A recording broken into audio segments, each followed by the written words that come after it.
Die Afrikaanse Taalraad teken beswaar teen die Universiteit van die Vrystaat se besluit aan om die onderrig van modules in Afrikaans te beëindig en Amerika se president onderteken 'n ooreenkoms met die Verenigde Koninkryk wat sekere handelshekkies tussen die twee lande verwyder.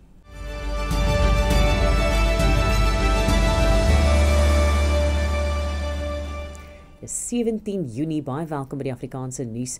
Die Afrikaanse Taalraad het beswaar aangeteken teen die Universiteit van die Vrystaat se besluit om die onderrig van modules in Afrikaans te beëindig. Dit kom nadat Netwerk 24 berig het dat die UV se adjunkt-fisiekanselier vir akademie, professor Antia Roda, aan alle dekane in 'n e-pos die opdrag gegee het. Die Taalraad sê die stappe is tegnies korrek omdat die UV se taalbeleid Engels as enigste onderrigtaal voorhou, maar dat dit lynreg bots met die letter en gees van die res van die universiteit se taalbeleid. Die Taalraad het 'n beroep op die universiteit gedoen om sy konservatiewe benadering tot taal te herbedink. Amptelike regeringsdata dui daarop dat die koste van siekteverlof van staatsamptenare, wat na afloop van die COVID-19 inperkings weer terug is op kantoor, die hoogte ingeskiet het.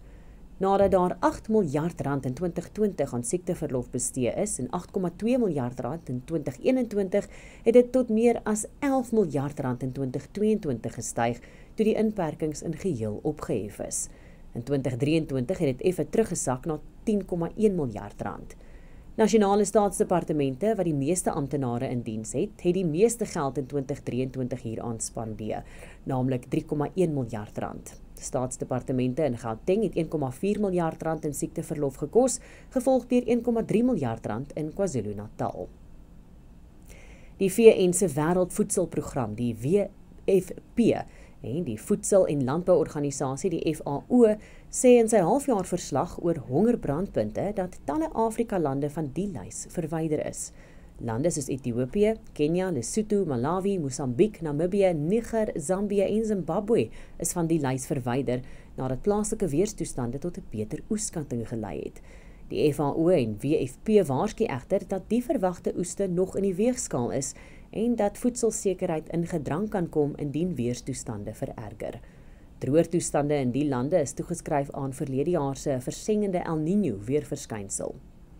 En Amerika se president Donald Trump het 'n ooreenkoms met die Verenigde Koninkryk onderteken wat sekere handelshekkies tussen die twee lande verwyder. Die stap bekragtig dele van 'n ooreenkoms wat verlede maand tussen die lande bereik is en verminder tariewe op motors wat van die Verenigde Koninkryk na Amerika verskeep word. Die Britse regering hoop dat die ooreenkoms sy maatskappye teen die gevolge van Trump se tariewe sal buffer.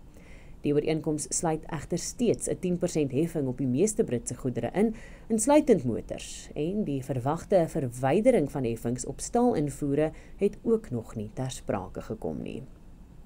Dankie dat jy saamgekyk het na vandag se nuus. Groete tot môre.